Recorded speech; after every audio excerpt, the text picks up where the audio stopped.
Alhamdulillahirabbil alamin wa bihi nasta'in ala umuri dunya waddin wassalatu wassalamu ala asyrafil anbiya'i wal mursalin sayyidina wa habibina wa syafi'ina wa maulana Muhammadin wa ala alihi wa ashabihi ajma'in. Allahumma salli wa sallim wa barik ala sayyidina Muhammadin al-fatihi lima ughliq wal khatimi lima sabaq wan nasiril haqqi bil haqqi wal hadi ila siratikal mustaqim sallallahu alaihi wa alihi wa ashabihi haqqa qadrihi wa miqdarihi al-azim. Amma ba'du. Alhamdulillah, puji syukur hanya kepada Allah kita panjatkan, yang mana pada kesempatan ini kita masih diberikan nikmat sehat, iman dan Islam, wabil khusus hidayahnya kepada kita, sehingga dengan kesibukan dan juga segala rutinitas yang ada, kita masih menyempatkan diri untuk i'tikaf di masjid ini sambil menuntut ilmu. Semoga niat tulus kita, yang mana kehadiran kita di sini untuk i'tikaf dan menuntut ilmu, diterima oleh Allah Subhanahu wa taala sebagai amal soleh yang berlipat ganda. Amin ya rabbal alamin. Dan semoga semua hajat dan doa kita yang kita panjatkan di sini dikabulkan Allah Subhanahu wa taala. Amin ya rabbal alamin. Bapak Ibu jamaah yang dirahmati Allah Subhanahu wa taala, kita lanjutkan pembahasan kita yang mana masih terkait dengan nafsu. Ya, pada pembahasan yang lalu telah dijelaskan bahwasanya nafsu si ini sudah ada ketika sebelum Nabi Adam pun diciptakan, sudah ada. Gitu. Nah, pada awalnya di sini dikisahkan ketika iblis, yang mana iblis ini sudah beribadah ratusan ribu tahun. Tapi karena kesombongannya, karena kedekatannya kepada Allah, sehingga dia sombong. Walhasil ketika Allah menciptakan Nabi Adam, dia tidak mau sujud. Kenapa? Saya diciptakan dari api, sedangkan dia diciptakan dari tanah. Ini kesombongan. Akhirnya dari sanalah, gitu kan? Iblis ini harus berada di neraka selama-lamanya karena dengan nafsunya, karena dengan kesombongannya. Berawal dari sana, lanjut lagi pada pertemuan yang lalu kita ceritakan bagaimana Nabi Adam dan Hawa karena ambisinya ingin hidup selama-lamanya di surga dan juga ingin kekal berada di dalamnya, dengan bisikan iblis yang begitu indah, sehingga terpedaya untuk memakan buah khuldi. Turun ke dunia, belum sampai belum hanya sampai di situ, senantiasa iblis mencoba menggoda seluruh anak keturunan Nabi Adam. Maka di sini nanti akan diceritakan kisah Qabil dan Habil, begitu juga bagaimana ceritanya kisah Harut dan Marut. Kita lanjutkan masih di halaman 25 baris ke-9 dari atas.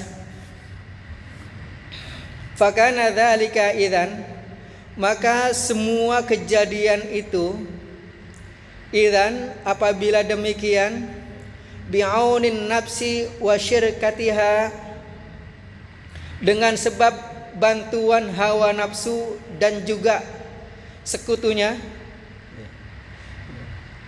Jadi nafsu beserta dengan pasukannya gitu.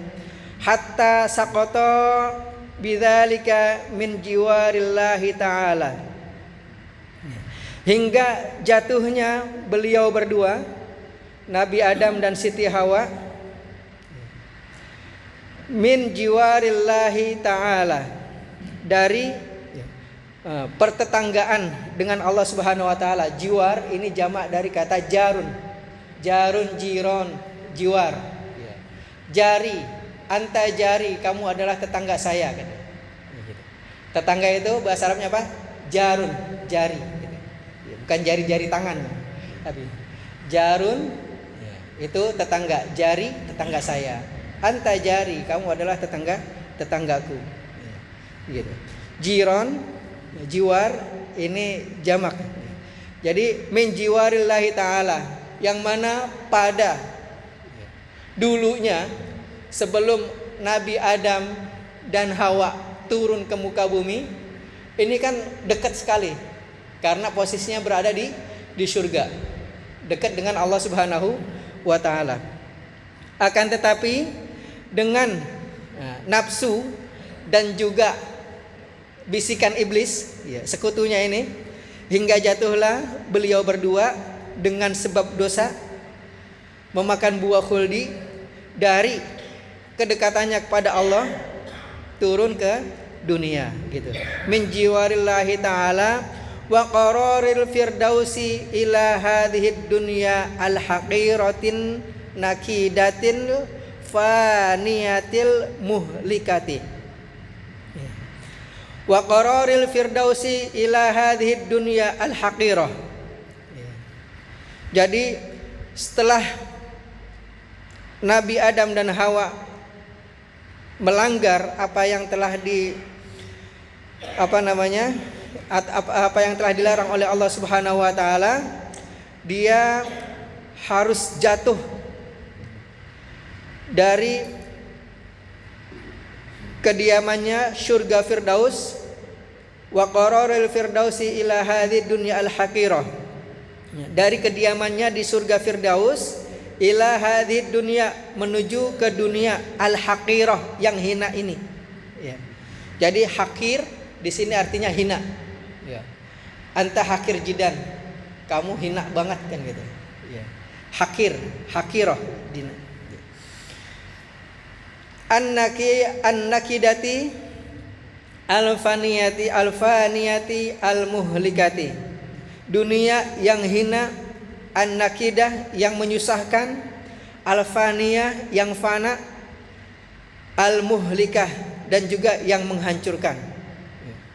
Jadi dunia ini digambarkan dunia adalah tempat yang sangat hina dan juga menyusahkan, fana, enggak kekal dan juga menghancurkan. Jadi kalau misalnya orang bangga hidup di dunia, ini salah. Kenapa? Karena dunia adalah tempat di mana kita harus memperbanyak bekal amal soleh menuju kehidupan yang abadi. Kalau dunia kita pakai untuk memupuk kekayaan dan kesenangan di dunia, ini salah. Karena di sini dikatakan ad-dunya al-faniyah, dunia yang fana. Fana ini enggak kekal gitu. Jadi dunia adalah tempat yang sangat hina, menyusahkan, fana dan juga menghancurkan. Walaqiya ma laqiya, dan beliau berdua telah menjumpai hal yang beliau temukan. Jadi di sana kan dikisahkan ketika Nabi Adam dan Hawa turun dari surga untuk tinggal di dunia, ini enggak langsung bertemu, akan tetapi dipisahkan. Adamnya di mana, Hawanya di mana.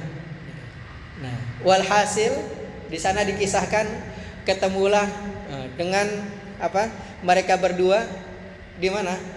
Di Jabal Rahmah, di Arafah. Gitu, seperti itu. Ya.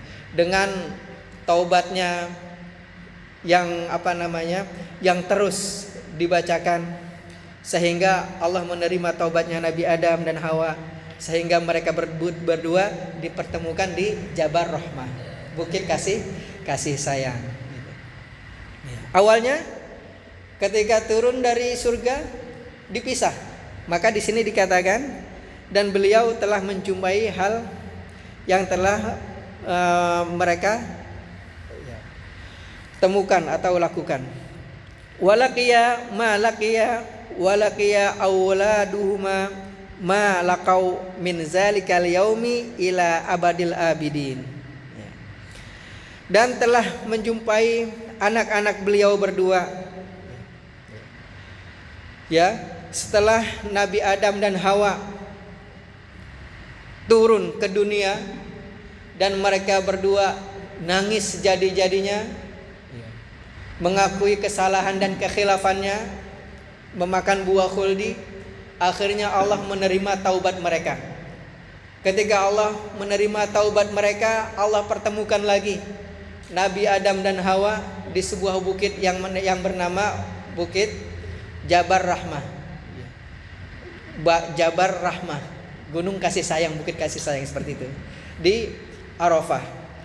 Nah, ketika mereka bertemu kembali, maka di sanalah awal mula Nabi Adam dan Hawa memiliki keturunan. Sekali lahir kembar, lahir lagi kembar lagi, terus begitu. Ya karena yang ada manusia ketika itu hanya Nabi Adam dan Hawa. Enggak ada lagi tetangga yang lain. Mau ngawinin nama siapa? Sehingga ketika melahirkan kembar, besok lahir lagi kembar lagi, kan gitu. Seperti itu terus. Sehingga di sini dilanjutkan lagi. Setelah Nabi Adam dan Hawa terpedaya dengan tipu muslihat iblis, dengan hawa nafsunya juga. Nah, ini keturunannya juga digoda lagi. Enggak puas dengan turunnya Nabi Adam dari surga ke dunia, tapi iblis dengan nafsu yang ada di hati manusia pun senantiasa menggoda. Sehingga anak keturunan Nabi Adam pun terus digoda untuk menjauhkan diri dari Allah Subhanahu wa taala. Maka di sini dikisahkan juga tsumma hadisu Qabila wal Habila kana sababu fi amrihima al-hasadu wasyuhhu. Setelah Nabi Adam dan Hawa turun dan berada di dunia ini, beranak pinak, maka di sana yang biasa kita kenal ada yang namanya Qabil dan Habil, gitu ya. Nah, yang mana di dalam kisah ini diceritakan bahwasanya Qabil punya saudara kembar cewek namanya Iklimah, cantik. Dan adapun Habil ini punya kembaran juga namanya Labudda, agak jelek gitu. Iklimah itu saudara kembaran dengan Qabil, dan adapun Habil saudara kembarnya itu Labudda. Akan tetapi di sana ada aturan Labudda, Habil nikah dengan Iklimah karena lebih cantik. Gitu. Nah, Nabi Adam enggak setuju karena ini adalah ketentuan dari Allah Subhanahu wa taala. Bagaimanapun ini adalah ketentuan dari Allah. Pernikahan harus disilang. Gitu. Nah, mereka berdua ribut. Gitu. Nah, yang ambisi adalah Qabil. Gitu. Akhirnya bagaimana nih? Nabi Adam bingung. Mencari solusi yang mana ini adalah ketetapan Allah. Mereka enggak mau. Akhirnya minta petunjuk, dan Allah memberikan petunjuk. Petunjuknya adalah kalian berdua harus berkorban dengan sebaik-baik kurban. Gitu. Persembahkan yang terbaik untuk Allah. Maka di dalam kisah, Qabil adalah seorang petani, gitu. Adapun Habil adalah seorang peternak. Qabil yang memang wataknya sudah begitu, nggak mau nerima, gitu kan, ketentuan dari Allah, jodohnya emang seperti itu, dia nggak mau nerima. Akhirnya dia pun mempersembahkan hasil pertaniannya yang jelek-jelek, yang bangsa beras udah kutuan, gitu. Disumbangin, gitu. Jadi kalau misalnya ada keinginan buat nyumbang, tapi kita ngasih yang jelek-jelek. Nah ini berarti ngikutin siapa nih? Ngikutin Qabil. Gitu. Wah, ini ada apa namanya? Ada erupsi Gunung Merapi. Gitu. Ayo nyumbang pakaian bekas. Yang namanya pakaian bekas jangan sampai udah robek-robek dikasih juga. Itu baju buat topo kan itu. Ya. Tapi istilahnya yang masih layak dipakai itu mungkin masih seperti itu. Ya, gitu kan? Nah, Qabil ini profesinya adalah petani. Sehingga ketika dia mempersembahkan hasil buminya, hasil pertaniannya dia persembahkan yang jelek-jelek. Dan adapun Habil adalah seorang peternak. Dia kasih hewan ternaknya yang bagus, yang gemuk, yang cakep gitu. Sehingga Allah menerima kurbannya Habil. Allah menolak kurban atau persembahan dari Qabil. Seperti itu. Nah, masih enggak nerima juga. Gitu. Udah dikasih ketentuan ini, ya, enggak mau.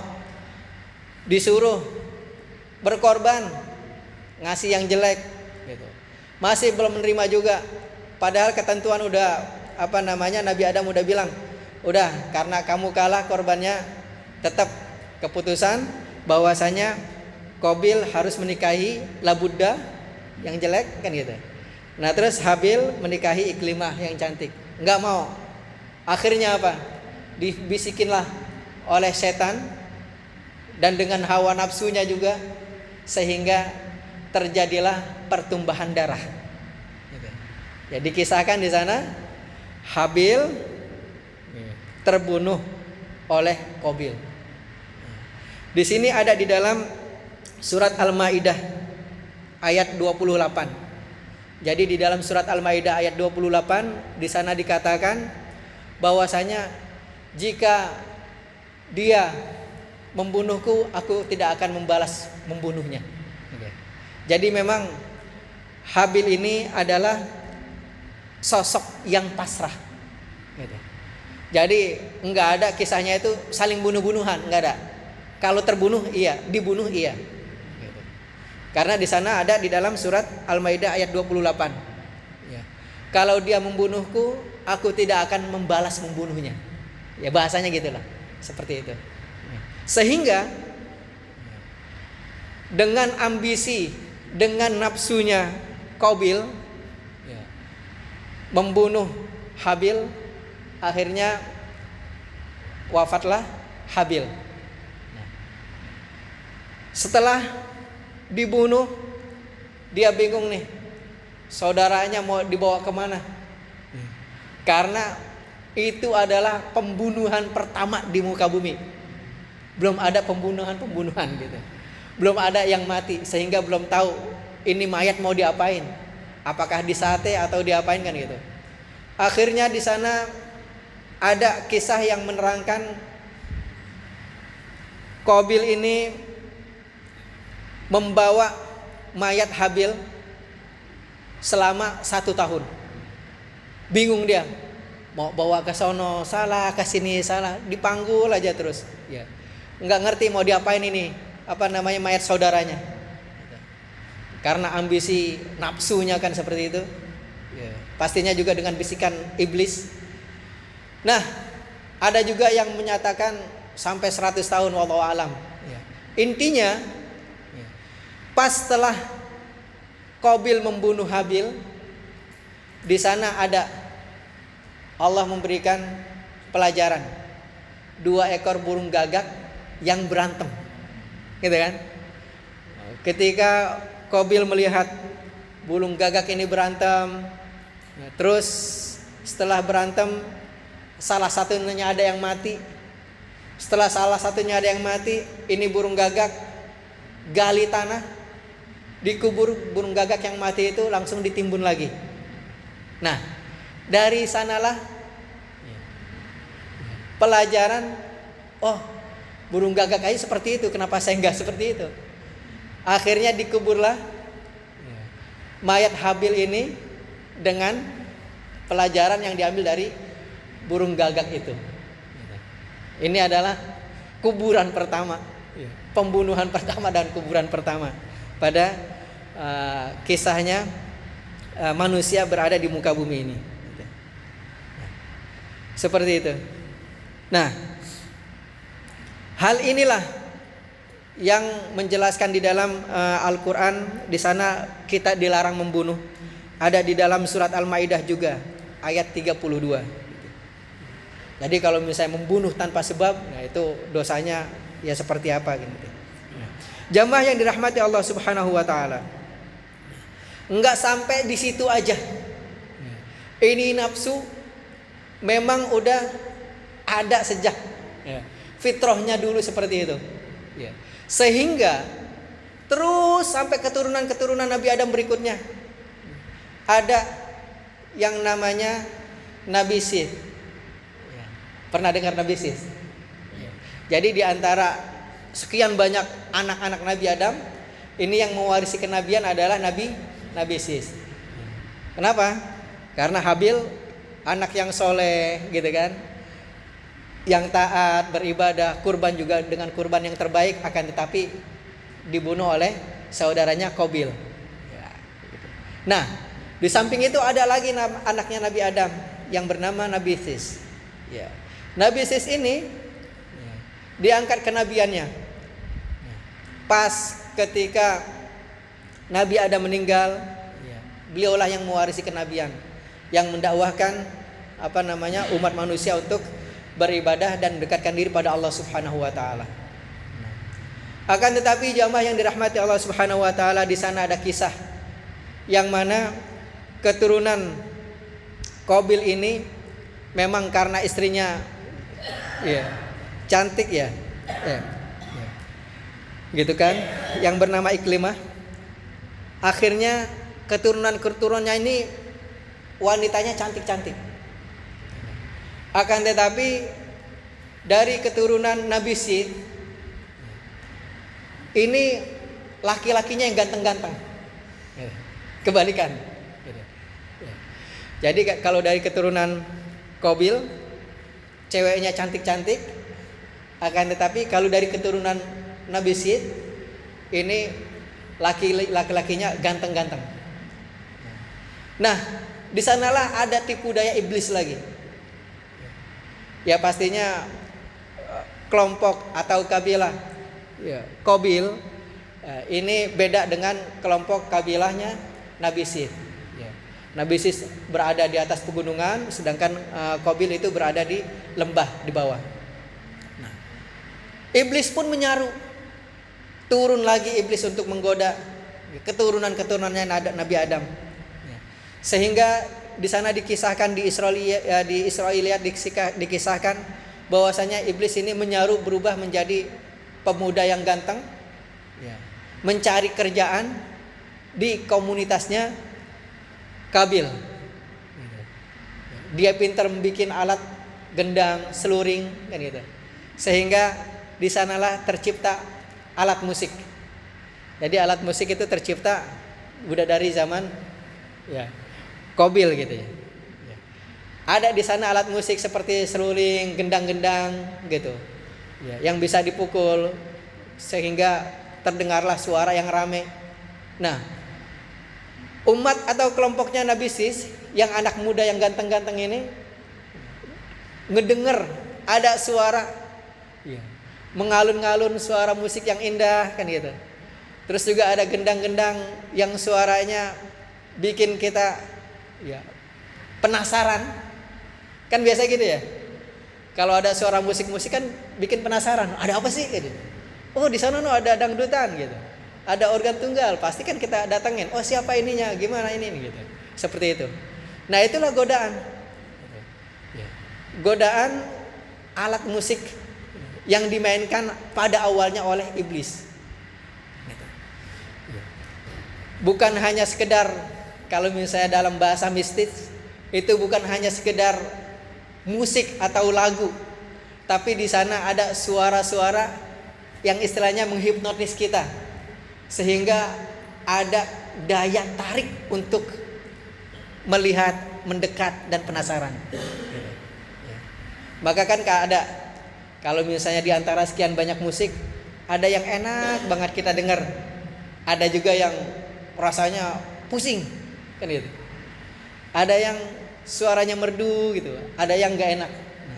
Nah, di sana biasanya iblis bermain. Maka ada juga di antara para vokalis atau musikus ini mereka melaksanakan ritual-ritual. Ada yang ritualnya itu dengan mempersembahkan, dengan mengorbankan gitu, darah ini dan lain sebagainya, itu ada. Itu adalah salah satu ritual-ritual yang memang sudah ada pada sejak zaman dulu gitu.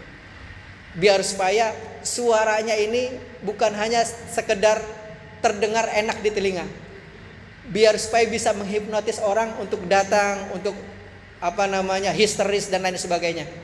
Sehingga kalau ada konser-konser itu kan sampai histeris banget, wah sampai teriak, sampai pingsan lah ini dan lain sebagainya.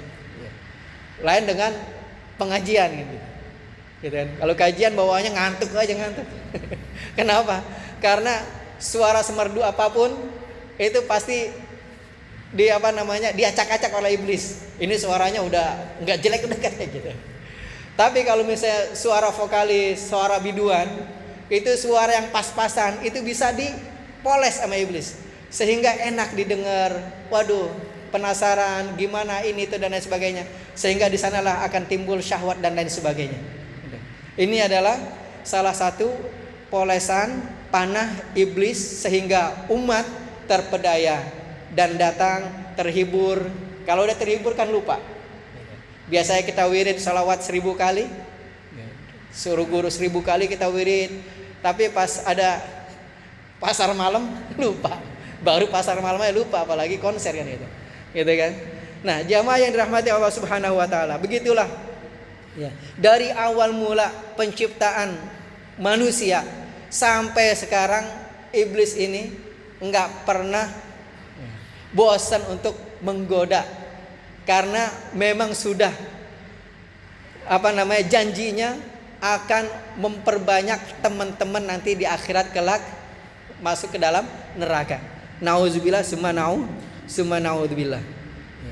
Bukan hanya manusia yang digoda, bukan hanya manusia, akan tetapi di sini juga ada malaikat pilihan. Di sini dijelaskan, tsumma haditsu Haruta wa Marut kana sababu fi sya'nihima asyahwah. Jadi ada yang mengatakan kalau misalnya malaikat ini ibadah terus karena memang diciptakan untuk beribadah, nggak punya syahwat. Nah, suatu ketika ada malaikat ahli ibadah, malaikat pilihan yang bernama Harut dan Marut. Gitu. Ya. Dulunya kan dikisahkan ketika penciptaan Nabi Adam, bahwasanya Nabi Adam akan menjadi khalifah di muka bumi. Akan tetapi apa kata malaikat? Bagaimana engkau menciptakan khalifah, yang mana khalifah itu adalah orang yang suka bunuh-membunuh? Kenapa enggak saya aja, malaikat yang suci yang enggak pernah berbuat dosa, kan gitu. Ada kisahnya seperti itu. Nah, ketika Allah menguji dua malaikat ini dengan syahwatnya, malaikat ini pun enggak sanggup. Jadi memang syahwat, hawa nafsu ini sangat dahsyat sekali. Sehingga di sana dikatakan, kalau manusia bisa mengendalikan hawa nafsunya, maka manusia itu lebih baik dibandingkan malaikat. Tapi kalau manusia tidak bisa mengendalikan hawa nafsunya, maka manusia itu lebih buruk dari binatang. Gitu. Kenapa? Karena yang namanya syahwat ini kan yang paling enggak terkontrol ini binatang. Yang sono dikawinin, sebelah sini kawinin, ketemu kawinin kan gitu. Masa bodoh punya siapa kan? nggak ada pasangan-pasangan gitu. Kan gitu. Nah, kalau misalnya manusia syahwatnya nggak dijaga, nggak dikendalikan, maka lebih buruk dibandingkan binatang. Nah, akan tetapi kalau misalnya manusia bisa mengendalikan syahwatnya, bisa mengendalikan hawa nafsunya, maka niscaya dia seperti malaikat, lebih baik dibandingkan malaikat. Kenapa? Karena Allah telah menguji malaikat yang terbaik yang bernama Harut dan Marut. Ketika diberikan syahwat, maka mereka pun tidak bisa mengendalikannya. Di sini dikatakan summa hadisu Haruta wa Maruta kana sababu fi sya'nihima asyahwa. Selanjutnya cerita malaikat Harut dan Marut. Penyebab dalam urusan mereka berdua adalah syahwat. Di sana dikisahkan bahwasanya Harut dan Marut adalah malaikat pilihan yang menjalani ujian di muka bumi. Karena ada kesan malaikat itu adalah hamba yang terbaik, maka Allah nguji, coba kamu turun ke dunia dengan syahwat. Akhirnya apa? Akhirnya dia tidak mengendalikan syahwatnya. Akhirnya Harut dan Marut ini diazab dengan digantung di langit Habil gitu. Digantung dia di langit sehingga sampai hari kiamat kelak. Ini ada kisahnya. Jamaah yang dirahmati Allah Subhanahu wa taala. Begitulah dahsyatnya hawa nafsu. Sampai-sampai malaikat pun enggak bisa mengendalikannya. Maka untuk itu jamaah yang dirahmati Allah Subhanahu wa taala, manusia diciptakan hawa nafsu dengan akalnya. Sehingga dengan hawa nafsu dan akal ini kita bisa memilah mana yang baik dan mana yang buruk. Kalau misalnya akalnya lebih diprioritaskan, ini juga nggak baik. Tapi kalau nafsunya lebih diprioritaskan juga nggak baik. Nah, maka yang pas adalah yang sedang-sedang saja, wasatiyah. Orang yang terlalu mengedepankan akal, ini juga bisa ingkar. Pokoknya agama itu kalau misalnya nggak masuk akal, nggak diterima. Kan kadang ada yang orang yang gitu. Segala sesuatu harus makul dulu, harus masuk akal dulu. Nggak bisa.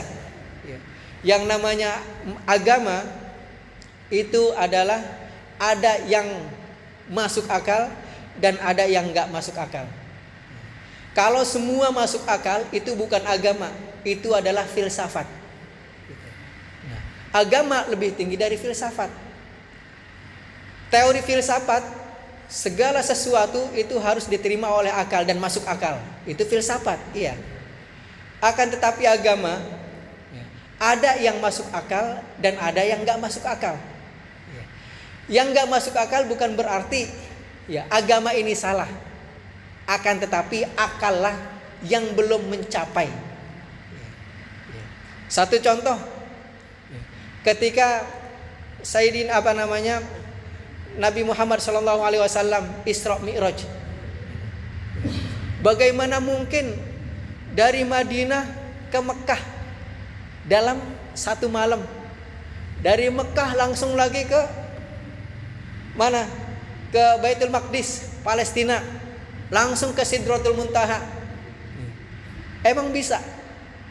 Karena akal pada waktu itu hanya sekedar apa? Orang bisa berjalan kaki, hanya bisa naik kuda, hanya bisa naik onta. Maka Sayyidina Abu Bakar, saya percaya apa yang dikatakan Rasul.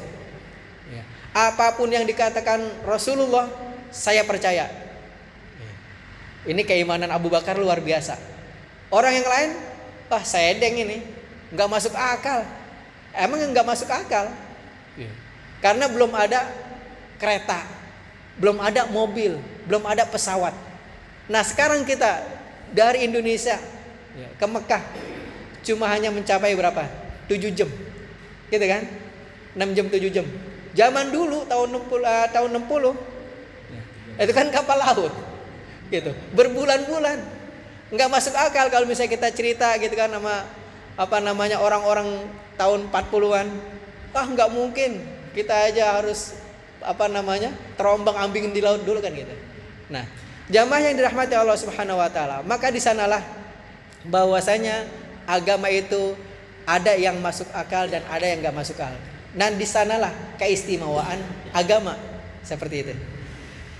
Nah, jamaah yang dirahmati Allah Subhanahu wa taala, maka dalam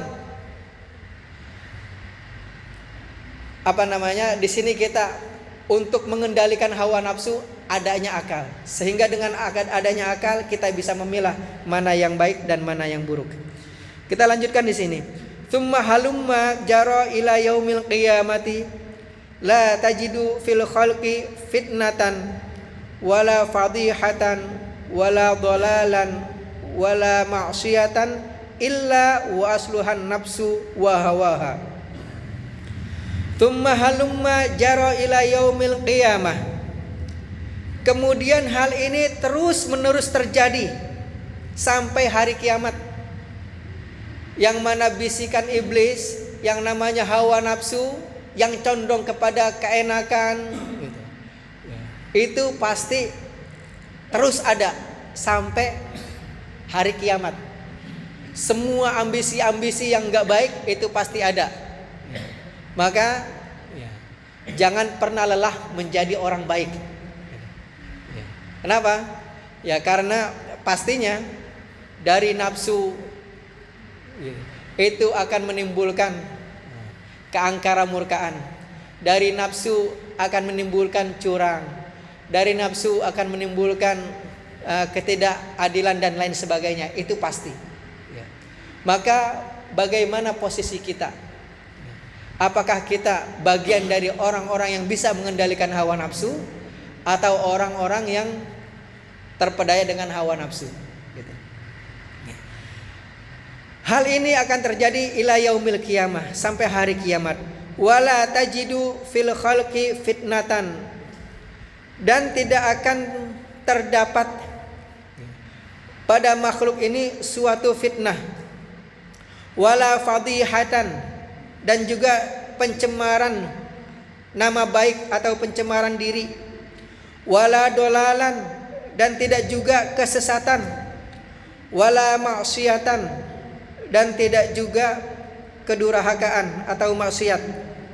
Illa wa asluha an-nafsu wa hawaha, kecuali hal ini adalah berdasarkan dari hawa nafsu dan juga keinginan gitu, yang enggak terkendali.